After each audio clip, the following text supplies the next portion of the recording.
Hello বন্ধুগণ, আমরা বন্দে ভারতে যাচ্ছি। বন্দে ভারতে সকালবেলা বেরিয়ে ট্রেনের মধ্যে ঘুম ঘুম ভাব এসে গেছে, তো ট্রেন প্রচণ্ড স্পিডে যাচ্ছে। আমরা প্রায় রামপুরহাট ঢুকো করছি। রামপুরহাট বেশিক্ষণ যেতে লাগলো না। তো যাই হোক, রামপুরহাটে পৌঁছে আমরা ওখান থেকে নেমে আমরা হোটেলের দিকে যাচ্ছি। যে হোটেলের ঘরে গিয়ে রেস্ট নিয়ে নিচ্ছি। হোটেলের ঘরে আমরা পৌঁছে গেছি এখন। এটা আমাদের বাথরুম ছিল। যাই হোক, হোটেল খুব বেশি ভালো ছিল সেরকম নয়। তো আমরা শীতল ভোগ দিয়েছিলাম। আমরা এই ভোগটা দিয়ে আমরা রাত্রিবেলায় আমরা ভাগ করে নিচ্ছি। রাত্রিবেলা এটা খেয়ে নিচ্ছি, তারা মায়ের প্রসাদ এটা। যাই হোক, তো এটা আমাদের খাওয়া চলছে আর কি।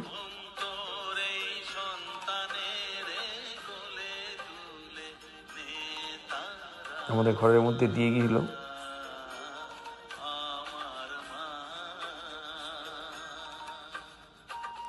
এরপর আমরা ওখান থেকে শ্মশানে গেলাম। শ্মশানে গিয়ে শ্মশানে ঠাকুর দেখলাম, শ্মশানে পুজো দিলাম। শ্মশানে পুজো দেওয়ার পর এখানে গান হচ্ছিল দেখলাম।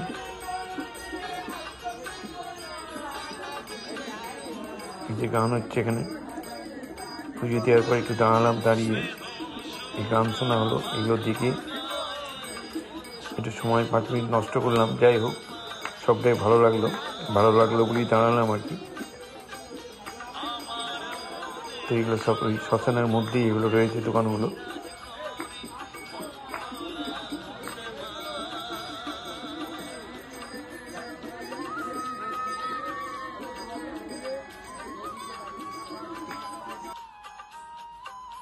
তারপর শ্মশানের পিছন দিকে এরকম জায়গা রয়েছে যেখানে আমরা দাঁড়িয়ে কিছুক্ষণ গল্প করলাম, দেখলাম। শ্মশানের মধ্যে দেখুন এখানে যজ্ঞ হচ্ছে। এই শ্মশানের মধ্যেই এটা যজ্ঞ হচ্ছে। এটা যজ্ঞটা একটু দাঁড়িয়ে দেখলাম। এইদিকে মোটামুটি ইনি বসেছেন, এনাকে ঘিরে আবার রয়েছেন। যাই হোক, এখানেও যজ্ঞ হয় বললেন। এখান থেকে এগুলো দেখে নিয়ে আমরা তারপর মায়ের মন্দিরে গিয়ে পৌঁছাচ্ছি। যে মায়ের মন্দিরে যাচ্ছি।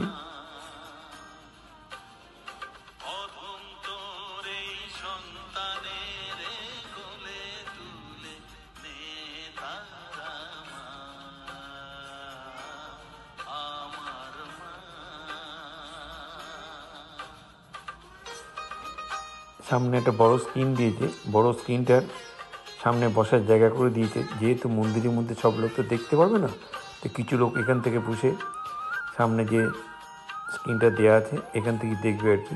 তো ওখান থেকে দেখে আমরা মন্দিরের কাছে সামনে চলে এসেছি। যদি এখান থেকে দেখা যায়, তারপরে দেখলাম এখান থেকেও দেখা যাচ্ছে না। তো আমরা চেষ্টা করলাম এখান থেকে দেখা যায় কি না। তো এখান থেকে দেখা গেল না ভালো, সেই জন্য একটুখানি দাঁড়িয়ে আবার এখান থেকে চলে গেলাম। দিয়ে ভিতর দিকে চলে গেলাম, সেখানে আরেকটা স্ক্রিন আছে। এইগুলো দেখুন, এখান থেকে অনেক লোক রয়েছে। এনারা সব এখান থেকে বসে বসে দেখছেন। তো এনারা অনেক আগে গেছেন, আগে গিয়ে বসে রয়েছেন, যার ফলে আমাদের জায়গা পাওয়ার কোনো গল্প নেই। আমরা এক পাশ থেকে দাঁড়িয়ে দেখে চেষ্টা করলাম দেখতে, তো দেখতে পেলাম না বলে আবার এখান থেকে ফিরে যাচ্ছি। এনারা এত লোক বসে রয়েছেন দেখুন।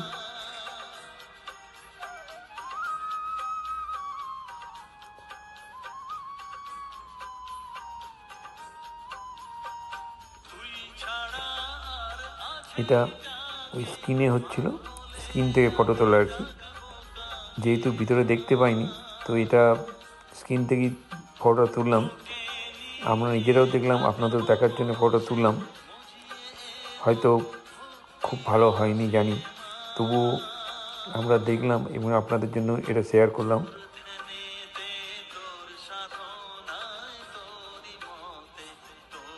আরতি হচ্ছে ভিতরে আর কি।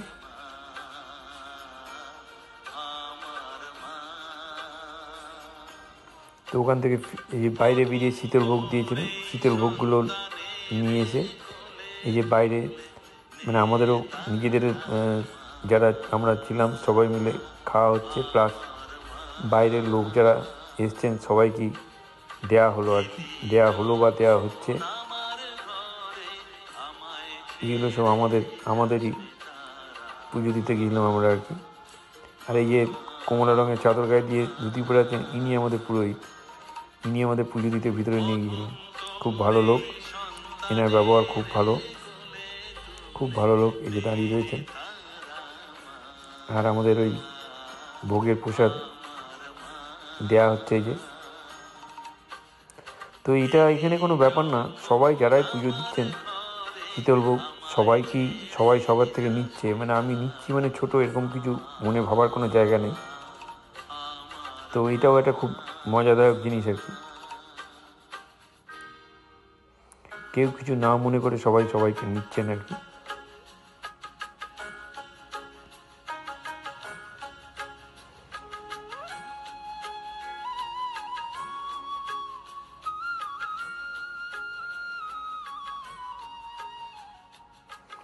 তারপর এখানে এক জায়গায় সুতো বাঁধার ব্যাপার ছিল। এখানে পুজো দেওয়ার পরে যে সুতো বাঁধার ব্যাপার রয়েছে, যে চারিদিকে কত লোকে সুতো বেঁধেছে দেখুন। সুতো এমন বাঁধা রয়েছে যেন মনে হচ্ছে এটা বেড়াতে আছে, কিন্তু এগুলো সবই ওই ঠাকুরের পুজোর সুতো বাঁধতে এই অবস্থা হয়েছে। এই যে এখানে ওই ধূপ জ্বালিয়ে পুজো দিচ্ছে।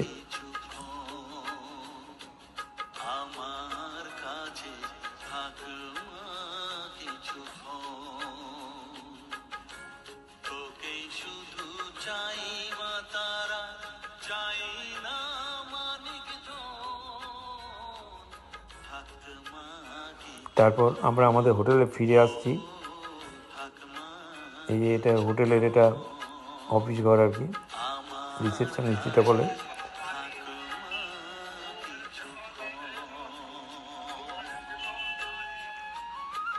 তারপর আমরা আমাদের ঘরে চলে গেলাম। আজকের মতো শেষ করলাম। যদি ভালো লাগে অবশ্যই লাইক শেয়ার করবেন। Thank you.